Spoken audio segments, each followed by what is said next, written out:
Friends, we have gathered here today to express our solidarity with the ongoing anti-nuclear movement in Koodankulam, where thousands of fisherfolk, villagers and women and children are waging a consistently non-violent, peaceful struggle for last several months.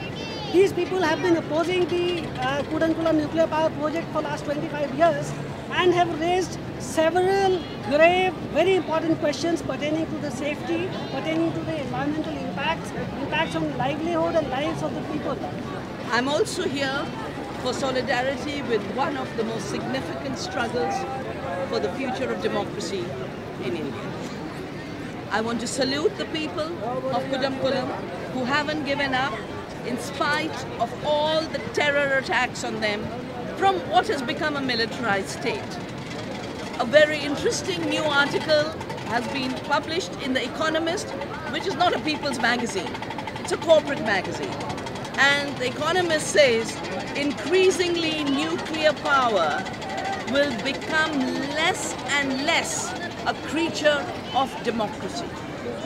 And that is why India's democratic fabric is being assaulted in order to impose nuclear power. The very agreement that has given license to spread nuclear was an undemocratic agreement that nearly killed our parliament, the US-India nuclear deal. And if it wasn't for purchase of votes, the cash for vote scandal, that agreement wouldn't have gone through. We then have the Civil Nuclear Liability Act, which underplays the costs of liability in case of an accident so that industry can walk away for free like they did after the Bhopal disaster. I believe Koodankulam is significant for many reasons.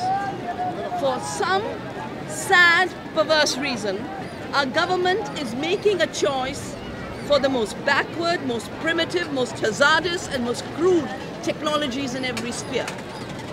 Energy, we have so much more sophisticated alternatives from renewables, whether it's biomass, decentralized, Gandhi chose it, wind, solar, it wasn't there in his time.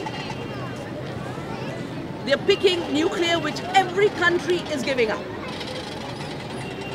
Germany stopped it because their people said after Fukushima, we don't want nuclear.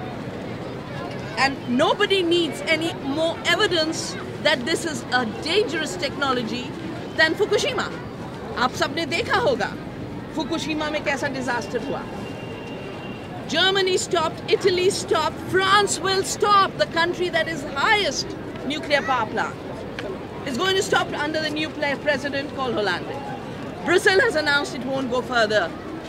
Japan has said no more. If every democratic, enlightened, technologically advanced country is saying no to nuclear, why is India picking this backward technology? In agriculture, they're picking the worst option. We have agroecology, we have organic, they're picking genetic engineering.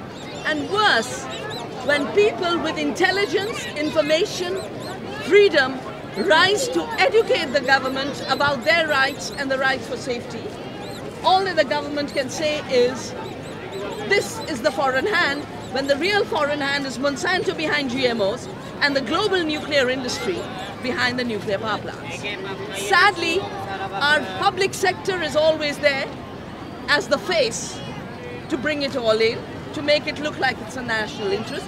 I started my life in the Bhabha Atomic Research Institute. It used to be public sector then. It is no more. Everywhere nuclear is being shut down, we are giving them a red carpet.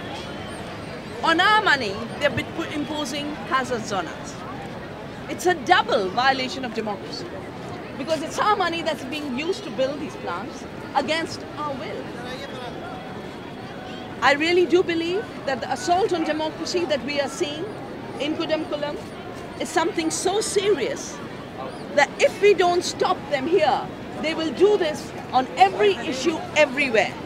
No citizen will be safe in their home, in their village, in their town. And that is why this appeal to all of you, not to government, to each of us, to raise our conscience, to wake ourselves up, to say this country got its freedom with a very long struggle that was non-violent. That is the path that the Koodankulam activists are following. That's the path we have a right and duty to continue following. And to the government, I want to say, don't send psychiatrists along with police. There's nothing wrong with the people who know about the hazards. If there is an insanity, it's at the level of Delhi. And if we need psychiatrists, let Nimhans come and see why is the mind of the official India gone so berserk that they cannot make a single sane decision about the future of this country. So all strength to the people of Koodankulam, all strength to all of us, each of us. And those who think nuclear is not their business, take this home, read it. ये बहुत ही हजार Fukushima देखा था ना आपने Japan में जो power plant blow up हो गया था उस तरह के प्लांट बना रहे लाखों मछुआरे और किसान कह रहे हैं हमारे वहाँ मत बताओ सुनामी होता है हमारे यहाँ भी यहाँ हुआ तो क्या होगा तो आप लोग ठीक है okay The first solution I like for climate change is organic farming because I've done a book called Soil Not Oil, which shows 40% of emissions come from industrial globalized agriculture. The nitrogen oxide, the methane from factory farms, and fossil fuel use. So you can cut 40% by doing good farming that feeds the world, protects the soil, and creates livelihoods. My second preferred solution is renewable energies, decentralized renewable energies, of which there is no dearth. We have far more wind and far more sun than we have uranium, and it is crazy to build an energy plan on an inexhaustible resource, which exhausts but leaves an inexhaustible waste. My third solution is not to push people out of their homes. Leave them where they have livelihoods. Don't push the tribals out of their forests. Don't push the peasants off the land. You've got a solution to climate change. You push everyone into a city, push the poor out 2 hours away. Going to have huge amounts of fossil fuel use just to move people around. So redesigning agriculture, redesigning energy, and redesigning the relationship between the rural and urban, we've solved the problem and improved society. That sounds great. Nuclear power started in weaponry. It was designed for war. And any instrument that has its origins in war always has the potential for war. First, because the material that you need to make bombs, you're multiplying it through nuclear power. You take uranium and turn it into plutonium. Second, because by equipping governments and private companies with this potential, in society you spread the potential that here is a weapon of mass destruction available. This is exactly what's happened with fertilizers. They came from, chemical fertilizers came from explosive factories, are increasingly used for terror attacks. In Delhi at the High Court, in Mumbai, in Afghanistan, most of the bomb explosions are from fertilizer bombs. And if a harmless thing called fertilizer can become so lethal, why would nuclear power stay in safe hands when even in safe hands it's not safe? In Fukushima, we had an accident that was unexpected. Fukushima happened in a country which is probably the most rigorous in terms of technology, in terms of scientific care, in terms of an accountability system. And if it can happen in Japan, Fukushimas can happen anywhere. Yes. But I was also getting at the point of systems can fail in unexpected ways. Well, and that can go for the nuclear weaponry as well. The point about nuclear is that accidents don't happen in any nuclear power plant because of the calculations about your fission material. They happen because a generator stopped. They happen because a cooling tower stopped. They happen because of small mechanical failures, which you can't predict.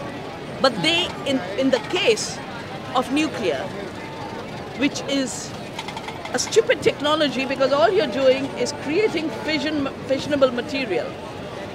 You're creating radioactive material, using radioactive to boil water. The power doesn't come from nuclear.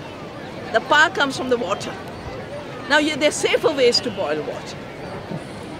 The point is, a government that is not able to take care of plastic waste. We have mountains of plastic waste, which is itself destructive to health and the environment. They will treat nuclear waste in the same way. And it has happened. Nuclear waste was found in a radioactive material was found in a recycling market in Delhi. In Delhi. Now, if they can't take care of any kind of waste disposal, they will not take care of nuclear waste disposal. No, and it is not possible for anybody to guarantee. One thing for sure, even conventional elections will be a safety net at this point. Just a change in power to undo the commitments this present government has made. That's all. And it won't be the best of governments, but at least it will be a different. Better one than the... Yeah. And that's why the 2014 elections are vital.